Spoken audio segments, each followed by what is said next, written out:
You're listening to the Dibbly Dobbly Podcast. Remember to like, share, comment, subscribe, and click the bell to make sure you get the latest episodes of the podcast. Be sure to like and share our Facebook page and follow us on Twitter and on Instagram. Hi, my name's Richard Harrison, and you're listening to, or possibly watching, the Dibbly Dobbly Podcast. Let's move on to the next topic, and let's talk about women's cricket because in the book you speak highly about women's cricket so passionately, and you've dedicated a few chapters to many of the premier teams in the Women's Victoria Premier League competition. And quite interesting learning about all of those different teams and what they do about women's cricket. And you've umpired some of Australian cricket's great female cricketers, as we mentioned, obviously Meg Lanning being one of them, Australian captain. So in all your time umpiring cricket in Victoria in terms of women's cricket over the years, how's the game going in that competition in terms of the women's game? And what are your favorite moments, favorite players from your time umpiring in the competition? Look, for one thing, in the 10 years that I was involved, the standard improved significantly. The depth of talent improved significantly. And it was just, and I'm delighted that Cricket Victoria had, even before my time, invested so much in junior development and talent identification. They had girls who were, 14, 15, very much on their radar, that they had involved in various, development camps and the like. It was terrific to see the depth of talent that was coming through. The games were played competitively, intensely, but always, invariably, in a very good spirit. The worst it ever got was me getting the odd death stare when I gave someone out LBW. That's just how it is. I wrote in the book, there's one sweeping generalisation I dare make about women's cricket. It's like no one's ever out LBW. It's as if the law came into effect during the week. I was lucky enough. There's only 8 teams in the women's competition. And when you umpire those 8 teams for 10 years, you get to know people. You make a lot of friends with players, become friends with their parents, coaches, scorers, curators. It's kind of a community. But it was, I really enjoyed, something I really enjoyed. And I'm just so grateful that I had the opportunity for the time that I did. When I first sent that email to a fellow called Bob Parry, who was then the umpiring manager of Cricket Victoria, I really didn't expect him to embrace it. I thought he'd say, no, that's not going to happen, in which case I would have said, well, see you later, I'll find something else to do. And happily, I'm just so grateful that he gave me that opportunity and that I was able to do it for as long as I did. Because it was a wonderful, wonderful environment to be immersed in. Yeah. And to see players, develop, kick on, beyond, to see players come through the ranks of club cricket and those junior development programs, playing in the WBBL, playing for Victoria, playing for Australia. It's just absolutely magic. Just sit back on the couch and say, oh, I know her, she's one of my friends. Wonderful. Yeah, it is. I guess it's pretty hard to choose a favourite player that you've seen over the journey. I wouldn't dare. Many, isn't there? I wouldn't dare. Who knows who's listening? I might upset someone. There was there's some lovely. I remember doing a game at Box Hill before the game, and I spoke to a girl there who was, I think, captain that day, and because Meg Lanning was, elsewhere. And she paid me this wonderful compliment. She said, look, we always look on the website to see who's umpiring our matches, and we're always disappointed when it's not you, which I don't think anyone's ever paid me a more wonderful compliment. I'll never forget that. It's just little interactions like that really stay with you. I remember umpiring Sophie Molyneux when she was playing with Dandenong, and she appealed for an LBW, going left arm round the wicket as she does. The ball hits the striker's pad. And the ball was missing the stumps by, several inches. And she appealed for LBW and then said, "Oh no, hang on, no, hang on, no, I'm sorry, I withdraw that." So that's just ridiculous. So that's okay. There's no need to apologise. I've seen worse. And she said, "Really?" I said, "Well, not many." But she's a very good sport. She's a wonderful talent and a delightful individual. They all are. I mean, they're terrific. All the girls that I know that have come through in Victoria that I've come across in my time, wonderful, wonderful players, great talents, great ambassadors for the game and for the country. Tremendous. And it's terrific to see the opportunity that they're getting through the WBBL. And of course, for those lucky few in the Women's Premier League, as I think it's now called. Yes. It'd be interesting to see how that pans out. I hope it works out. I fear there are going to be, just a very small number of people who are very, well rewarded at the top end of things. But one of the nice things, which is great for them, but it's so nice, women's cricket in Victoria, how often, the Australian players will come back and play half of the season with their clubs. I hope that can continue to be the case. I mean, it's great to have that opportunity for someone like me to umpire, people like Meg Lanning any number of times and others when their schedule's allowed. Hopefully that'll continue to be the case for a while. Yeah. Great opportunity for umpires to see them, to be involved with them, and great opportunity certainly for other players in the club to be able to access someone of that sort of stature and that sort of talent. Hopefully that'll still be the case for a few years yet. Absolutely. As you said, the game's growing. It's more girls are playing cricket in Australia. Many people are watching cricket around the world. The T20 World Cup final in Melbourne in 2020 had 86,000 people watch the match. When I interviewed Ireland women's wicketkeeper Mary Walden, she actually told me she was actually at the match that day and she had tears running down her face.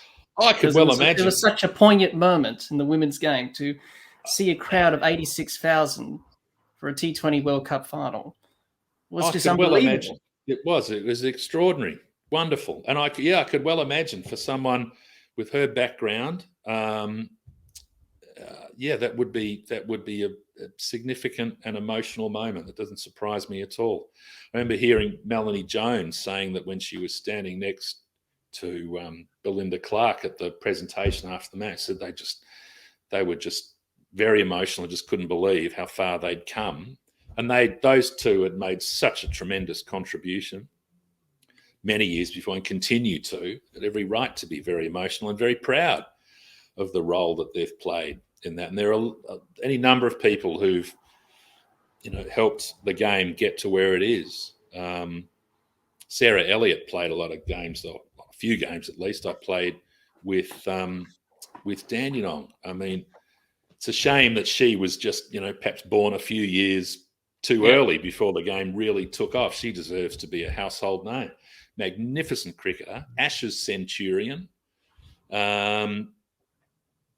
You won't meet a nicer human being.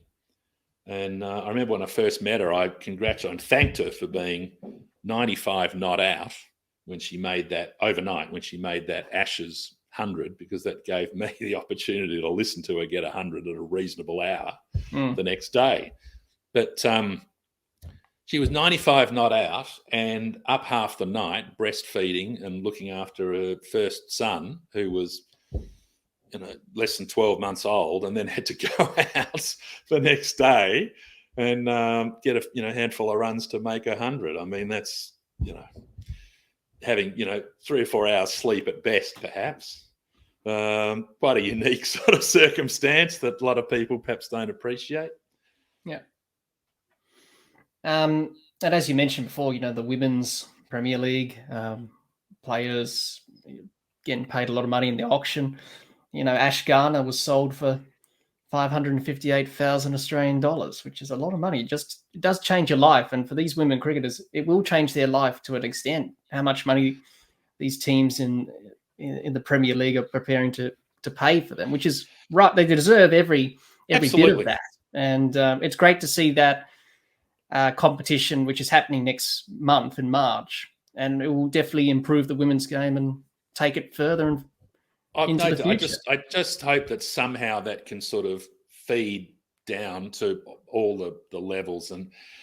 But look, they absolutely. I think it's fantastic. I remember speaking to a couple of players when the WBBL first line. I remember speaking to Alana King when she was still in Victoria, and I said, I think it's fantastic that you're getting opportunities like this.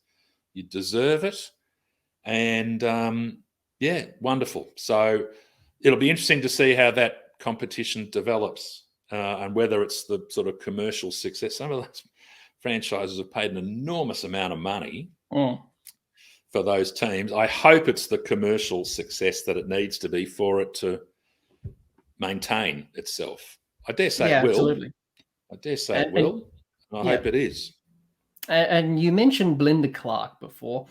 Just something that popped into my head. She had a statue made at the SCG for her, the first female cricketer to have a statue in the game, which was a very poignant moment in itself. And rightly so. She has done a lot for women's cricket in Australia. Wonderful player and wonderful ambassador for the game. Indeed, I've never had the pleasure of meeting her. Maybe I will one day. Who knows? But yeah. Oh, look, she's a remarkable individual, and that was a terrific moment when they unveiled that statue. It was wonderful and great to see players like that recognised. So many female players have just been in the shadows for so long. Sarah Elliott, that I mentioned before. I mean, everyone in the country should know who she is for her cricket exploits. So yeah, they could do worse than erect a statue of her outside the MCG. Yeah, that's for sure. Speaking about women's cricket, women umpires, female officials are becoming more and more. And we have a few in Australia. Claire Poldersack, Eloise Sheridan are making great inroads. They're part of the international panel. I'm guessing they're over in South Africa at the moment for the Women's T20 World Cup that's happening. And also Mary Walden that I interviewed. She's also a part of the panel as well. And she's an umpire when she's not playing cricket for Ireland. She's over in the T20 World Cup in South Africa playing for Ireland, which is great to see Ireland there. And Mary and her teammates enjoying themselves, and rightly so, at a major tournament. But we're seeing them become more and more prevalent in umpiring ranks. As we know, umpires are a male-dominated profession. But we're starting to see more umpires, female officials, come through and go on to umpire international cricket. Some have umpired men's internationals, for example. That's happened in recent times, and they're leading the way when it comes to that. Richard, how do you see the future of female umpires, and have you ever umpired with a female colleague yourself? Yeah, I have a few times. And look, that's no big deal. The laws are exactly the same. The playing conditions are exactly the same. As my fellow that I stood in my first Kent League first 11 match said to me when I was quite nervous, he said, Rich, it's just a game of cricket, just another game of cricket. Same laws, same conditions, doesn't make any difference. It's exactly the same with umpires who happen to be women. It's of no consequence at all. It's just another game of cricket. And they should have these opportunities. They deserve to have these opportunities. And if they're good enough, committed enough, professional enough, then they deserve to be and to get to wherever they can. It's just a no-brainer. I don't even think it's an issue. Gender just doesn't come into it. As far as I'm concerned, when I was umpiring, the players were players. The fact that they happened to be female players was really of no great consequence. They were cricketers. It was a game of cricket. Same with it. If that umpire happens to be a female, fine, she's an umpire. That's it. Doesn't make any difference. And I think it's terrific. Good luck to them. Yeah, absolutely. And hope those numbers continue I'm sure they will and improve. I'm sure they will. I mean, there some of those names you mentioned. They are trailblazers, and they are people that aspiring female umpires can look up to and can follow, and that's great. You know, as they say, you know, you can't be what you can't see.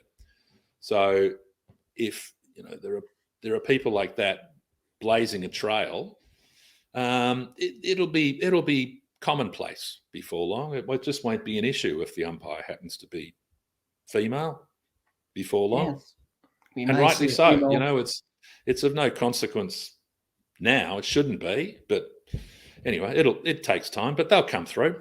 Yeah, and before you know it, we may see a female official umpire a men's test. That could happen. May well, and yeah, why not? Why not? Yeah. I mean, they let me umpire women's Premier Cricket, so you know the reverse. Why not? Yeah, absolutely. Moving on to our next topic, Richard. Let's talk about the history and traditions of the game. We've talked a bit about that throughout this discussion today, and you spoke about that in the book at times as well. How you love the tradition and the customs of the game, especially when referring to England, where you were umpiring there and played as well.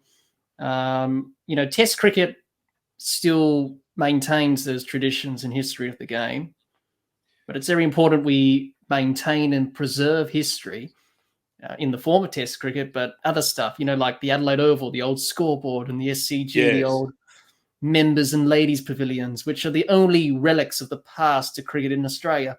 All the other stadiums are developed in concrete mausoleums, which lose that history, whereas the SCG and the Adelaide Oval still have that connection to the past.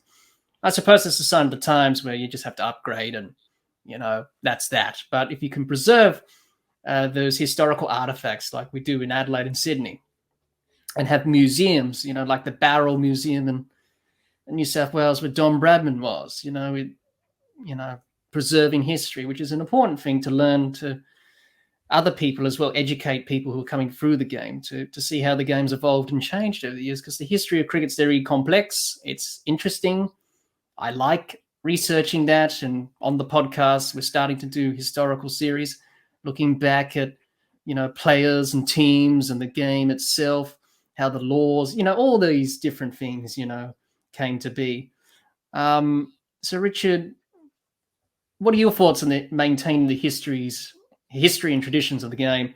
What do you like about it, and how important is it to maintain them going forward in this new modern era? I think it's crucial. And of course, you know, all those stadiums you mentioned, they're all, you know, accommodating football, AFL, which I'm a huge fan of, to be fair, but throughout the winter. So, you know, they are sporting stadiums. They're not cricket grounds. Again, that's an advantage that, you know, the major, all the test venues have in England, Lords, the Oval and the like. But I think it's hugely important. The history of the game of cricket embodies everything that it's become today, and you know, Test cricket, nothing more so than Test cricket. And I hope and pray that Test cricket maintains the sort of standing that it has now for many years to come. As much as I enjoy one-day cricket, T20 matches, I mean, there's nothing to my mind that comes close to an exciting Test match. I've been gripped by exciting draws. I mean, how on earth? It's extraordinary. How can you play a game for 5 days, end in a draw, and it's gripping? Yeah. I remember seeing Mike Whitney holding out for the 10th wicket at the MCG against New Zealand. Greg McDermott against New Zealand. Yeah, I mean, and I went that, whatever year it was, probably 79, 80, when Alan Border and Jeff Thompson had about 48 or something to get the next day. With 9 wickets and down. Phil, a couple of runs short. Against England. And I mean, I went along with a friend of mine. We were there in the southern stand. And, you know, that match could have, or that day's play could have lasted one ball. But, and then, of course, you know, Tavray knocked it up to Jeff Miller. I met Jeff Miller over there. I went crook at him about that. But anyway, I mean, that no game can come close to that sort of drama and that sort of theatre. And it's an extraordinary construct. And it's all the history that's gone before that's developed that, and that's created that. So yeah, very important that we are mindful of that we remember that, and that we preserve that as best we can, because that's the very fabric of the game, is the history of it. Yeah, it is 100%. Even when you said about draws, I remember explaining to a couple of Americans I know, Nick and Gabe from Cricket for Americans. Go check out their YouTube channel. They're great guys. I'm great friends with them. They were talking about the Ashes Test match in Sydney a couple of seasons ago, where England fought out for a draw. And they were so excited. You can tell in the passion of their voice. They were so excited about the game being a draw because it went down to the last wicket. The last hour, the light was fading fast. Steve Smith had to bowl leg spinners because the light was fading. Australia were trying to get one wicket to win. By then, they already wrapped up the Ashes, but to make it 4-0. And here's a couple of Americans excited about a draw, and they love Test cricket. Well, there you go. Well, that shows. And you got a couple of Americans buying into it. You know you've got something special. Yeah, that's right. Because they love what Test cricket brings, that drama, suspense, and theatre. You don't get that with the other. You get not really with ODIs or T20s. They just finish in one day. No one remembers them. Yeah, they remember a long Test match that was battled out for a long draw. Yeah. You know, and they were excited about that. And I was like, wow, this is what Test cricket can do. Well, no, that's and great. they're from the other side of the pond. They're from America. Yeah, that's very encouraging. That's really encouraging. What a wonderful endorsement. Yeah, absolutely. And it's so important to maintain that, and you know, to read about it, to immerse yourself in it, because it's a wonderful history. Yes, the game is not perfect; it has its imperfections, but it's a wonderful game, and it's a glorious game, and it has a long, rich history, traditions, customs, nuances that people know and love, and people care about Test cricket. They're passionate about it. Yes, it's under threat a little bit. Every time we talk about Test cricket's future, it's still here. But it may not be in some countries, which is a shame. And it's something that we need to work on and get that right. But it's a glorious, glorious game, cricket. And I feel you share the same sentiments, Richard, as well. Oh, I think absolutely. It's wonderful. I do fear for the future of Test cricket in pretty much any other country bar England, Australia, and India. And you can see how it's going and why. I mean, with the lure of the sort of income players can make from franchise T20 tournaments across the globe. I mean, they're going to be prioritising that. But the ICC, Australian Cricket Board, the ECB, and the BCCI need to recognise that the health of the game stems from the talent and the capacity for other nations to be competitive. Yeah. And it's all very well for India to play Australia and just cash in like nobody's business on the TV rights and things. Oh, thanks for coming. That'll be great. While the West Indies are just impoverished by comparison. So too South Africa. I remember Sophie Devine saying in the women's game a few years ago, she said, how can we possibly hope to be competitive in women's cricket in New Zealand when we cannot devote anything like the sort of financial resources to the women's game as they do in Australia? Yeah. And the reason the Australian women, for example, have got to where they are now is because for 15 or 20 years, all the states and the national bodies have been developing talent and putting a lot of money towards it for so long. And that's not what's happening in the West Indies, in South Africa, Pakistan, anywhere else you name. And all the associate nations, I guess, are doing their best. Yeah. But if it's just going to be Australia, India, and England being competitive with one another, I don't think that's a long-term solution. Yeah. That's up to the ICC to decide, the governing body. I did an episode on Test cricket about its future. Do listen to that for those who are interested. And it's time for the ICC to stand up and take responsibility. Your job as a governing body is to govern the sport, not think about yourselves or anything else. It reminds me of a dysfunctional family, the ICC. They're always arguing and they always want what's best for them and their interests, but not for world cricket. So it's very important that we work together on this and make sure the game's in a good, healthy place in both the men's and women's formats of the game, because it's vitally important to keep this game alive for future generations. Otherwise, it's probably going to be gone. And no one will be able to enjoy this great game that you and me and other cricket fans or followers enjoy so much. That's the fear, but let's hope that doesn't happen. But let's hope.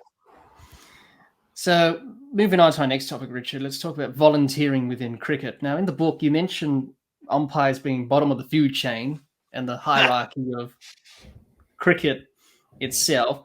But you also spoke passionately about scorers and how you marveled at the curators preparing turf pitches and dedicating chapters to them as well in the book. And you say that umpires do it because they love it, they're passionate. They don't do it for recognition or financial gain. They have a passion about the game. They do it because they care and give up their time on a weekend to umpire. Same with scorers and same with curators.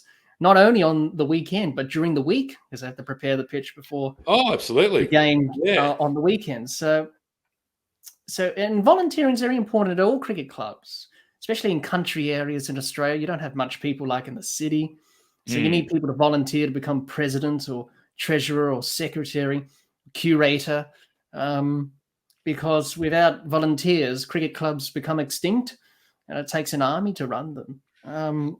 So, Richard, how important is it to give back to cricket, volunteer within cricket? And also, why did you include the scorers and the curators in the book and spoke so passionately about them? Scorers and anyone who's involved in the presentation and preparation and function of a cricket match should be rewarded, even down to the people who make the tea. Scorers and umpires are a team. As important as the umpire is, if no one's keeping track of the scores, you can't function. Scorers are oft forgotten, I think I described them. And I always make a point, always try to meet the scorers beforehand, thank them after the game. Well, mind you, that's a bit of a minefield when you start trying to thank people while they're still adding up and doing the maths. I've been told off a few times for doing that. But so it's a timing issue. But essentially, these are people who make a tremendous contribution, and they're not even visible. At the very least, you can see the job the umpire's doing, but they're the scorers are hidden away doing just as important a role. In fact, I would much rather umpire than score. I think scoring would be a tougher gig than umpiring, and they do a wonderful job. They deserve to be recognised. More often than not, they're doing it entirely on a voluntary basis. And there were scorers that I got to know in the UK whose scorebooks were a work of art. There were a couple of them who would use very fine felt tip pens with different colours, and they would use a different coloured pen for each bowler. At the end of the match, you could literally take that score sheet and you could follow the course of that entire innings, who scored what run off what bowler and when, by following the sequence of colours in the scorebook. And these things were a work of art. Any one match could be framed and hung on the wall. They were magnificent. And the detail and the amount of work that goes into that, it's just so rarely recognised and rewarded. And that the very least I think I could do was devote a chapter to them in my book. It's the very least they deserve. And curators, the same.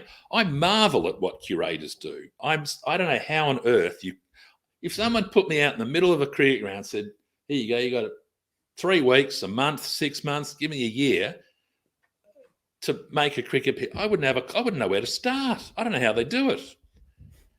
It's so fun. I've done it myself. Wander out there, out onto a pitch where you're going to play, and everyone stands around staring at the pitch, pressing their fingers into the surface. I do it. Players I've umpired do it. No one knows how it's going to play. Why are we doing this? Yeah. It was just it's just crazy. Some of the pitches we played on in England, in Kent, were just soggy, bottomless puddings, they used to call them.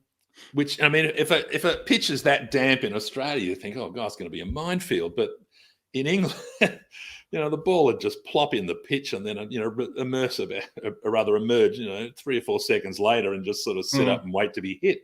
But then here, I mean, all I really know, as I put in the book, all I really know about cricket pitches is that you set up 3 stumps at each end and you mark the creases thus. How they're going to play, how they're going to behave, how they're going to perform, a mystery to me. Yeah. But for the most part, these guys do a fantastic job, and again, they should be recognised and rewarded for doing so, because I think what they do is marvellous. I think I call it alchemy. I don't know how it's done, but I'm just grateful that they do such a good job. Yeah, absolutely. It's a craft. It's an art form, isn't it? It is, and I would never know in the outfield. do it. There's wonderful lines they make in the grass. Yeah. Oh, especially the grounds in England, the Test grounds. Lords, immaculate. Yes, it's like a bowling green, isn't it? They're wonderful. Yeah, wonderful. And it takes a lot of effort, time as well. But they do a great job. It doesn't just happen. And without them, what are you going to play on? Concrete? Well, you want to play on turf, so absolutely, yeah. I think I heard a saying once. I think the game doesn't owe us anything, but we owe the game. Oh, indeed. That's a saying that I heard once, and I believe that. That's why I become an umpire and give my time, because I love the game, and I want to help out. Even when I'm playing in the team that I play for, and we don't have an umpire, go out square leg if you're batting, which is normally the tradition. I always have a counter in my bag and my umpiring shirt, and say, I'll do it. No one else wants to do it, so I get the counter out, put it around my wrist, put the shirt on. For you. It's umpire at square leg. I love it. You. I love it. I love umpire. I love everything about cricket. Cricket tragic, Richard, and good for you. But I feel like we owe the game a lot because we take it for granted and we shouldn't. And getting quite kind of emotional when I always talk about this subject, because it's given me such a lot in my life. I remember when I first played it as a kid, seeing the weird stumps, and the bat and the ball, and not knowing what cricket was. And then I played it, and I was hooked ever since. Still am. That was since I was little until now. I'm pretty sure you're the same, as we talked about with you from those early days, watching Dennis Lilly at the MCG. And I can do that. I want to do that. Bowl like Lilly or bat like Gordon Greenidge or like your heroes. But it's such a great game, but we take it for granted sometimes. And I don't know what anyone would do without cricket in their life. It would just be empty, I think, certainly for me. I'm just so grateful that it came back into mine when it did. And it's been such a big part of it certainly for 20 years or so. It's wonderfully complex and wonderfully absorbing. And I'm just so grateful. If that tree hadn't have fallen over, my life would be completely different. And what exactly I'd be doing, or just where, or what I would have done for the last 20 years. But I'm immensely grateful that it did. Because once I found myself immersed in it, it was total. Yeah, absolutely. And I think many people feel the same as well. Even the players who play the game, they play it because they want to play it and they love it. And more importantly, have fun. You can take it a bit serious sometimes, cricket. More importantly, just have fun. Indeed. Go out there, hit the ball, get a wicket. It's a good feeling. Take a good catch. Get a run out, and just afterwards, not so much the playing side of things, but afterwards, as you did, share a drink if you drink, pints or whatever. You just sit down and talk rubbish and talk banter, I suppose, after the game. But that's what cricket's about. That's what it's about. It's about mateship, camaraderie-ship. Yep. And you build memories forever. Yeah, indeed. And you remember them. Certainly I do from my memories of playing the game. I'm sure you're the same, Richard, and everyone else who's watching or listening to this podcast today. I thought to end this discussion today, Richard, it's been a long discussion, but I've enjoyed it immensely. We're at the end. It's been a long innings. It's been a long day's play. The over rate's poor. So we have to play for another extra half an hour as they do in Test cricket these days. I don't know how you can not bowl 90 overs in 6 hours with all the delays that we have in the game today. But so we're running a bit overtime here. It's been a long day. We're getting towards the end of the day's play.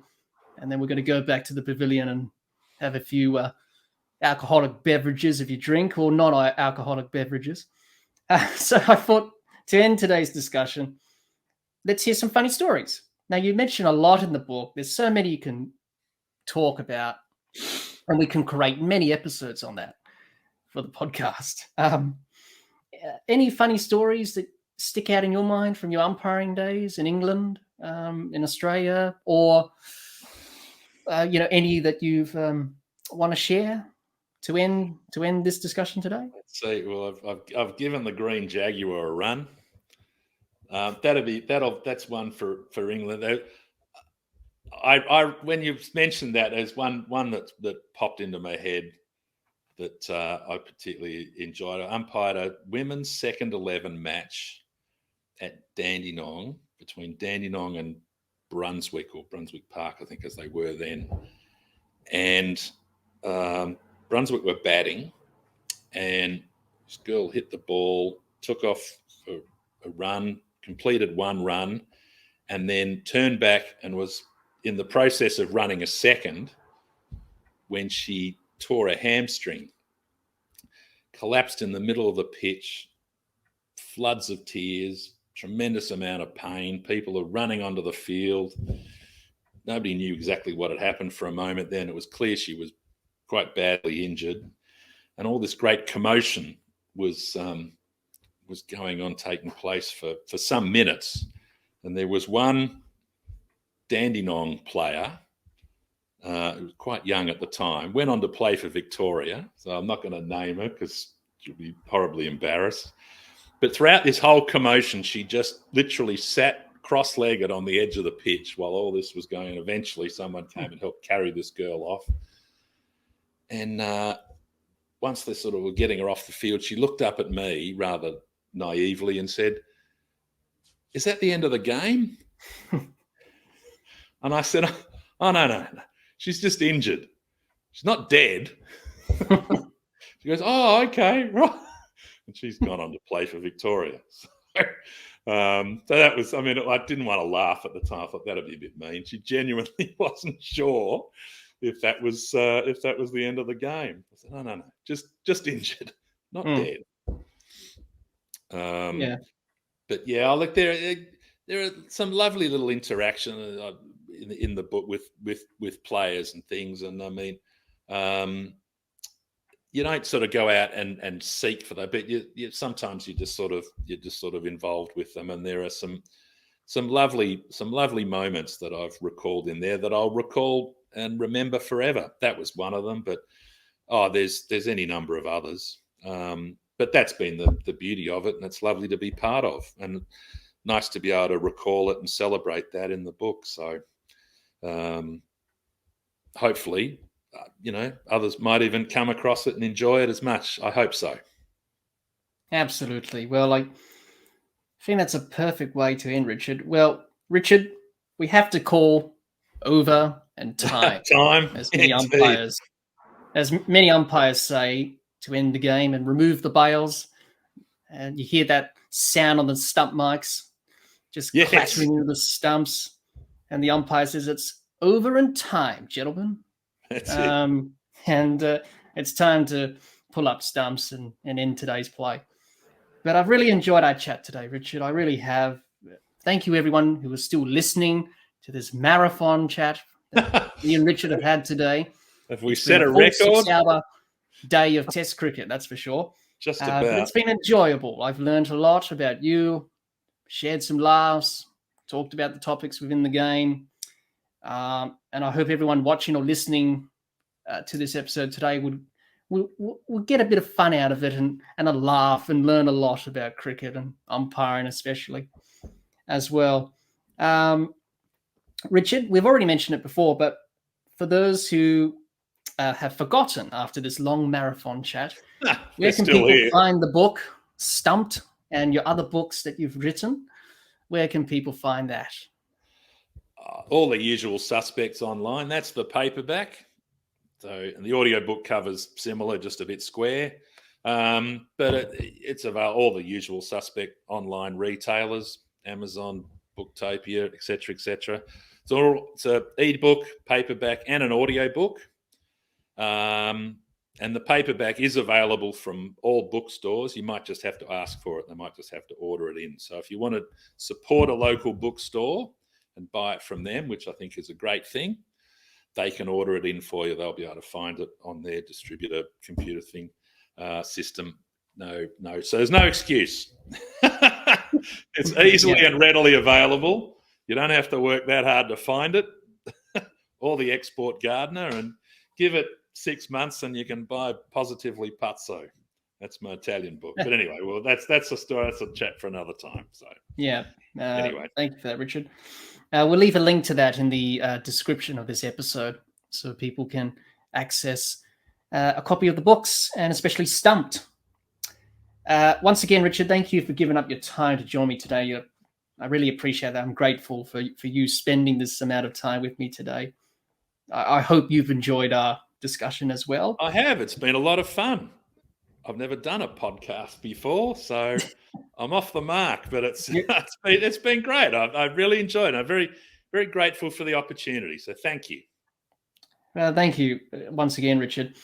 And before we go, remember to like, share, comment, subscribe, and click the bell to make sure you get the latest episodes of the podcast. Be sure to like and share our Facebook page and follow us on Twitter and on Instagram. So the podcast is now available on Anchor, Spotify, and on Apple Podcasts. Once again, thank you, Richard, for joining me. Any last words before we pull up stumps today? Look, thank you again. I really enjoyed it. It was a unique opportunity, and I'm very grateful. And if there's anyone still out there, hopefully there's a few. I haven't bored too rigid by now. But thank you for listening. I hope you got something out of it. And all the best. Thank you, Richard. And thank you, everyone who listened and watched today's cricket discussion. Until next time, keep safe and bye for now. Hi, everyone. Hope you enjoyed part 4 of our cricket discussion with Richard Harrison. I hope you enjoyed listening to Richard and I talk about women's cricket, the history and traditions of the game of cricket, volunteering within cricket, and funny stories from Richard. It was great fun talking all things cricket with Richard and his book, Stumped. If you want to get a copy of Richard's book, Stumped, or his other books, head to his website, which is located in the description. They are available in paperback or audiobook form. Thanks everyone for watching or listening to our cricket discussion with Richard Harrison.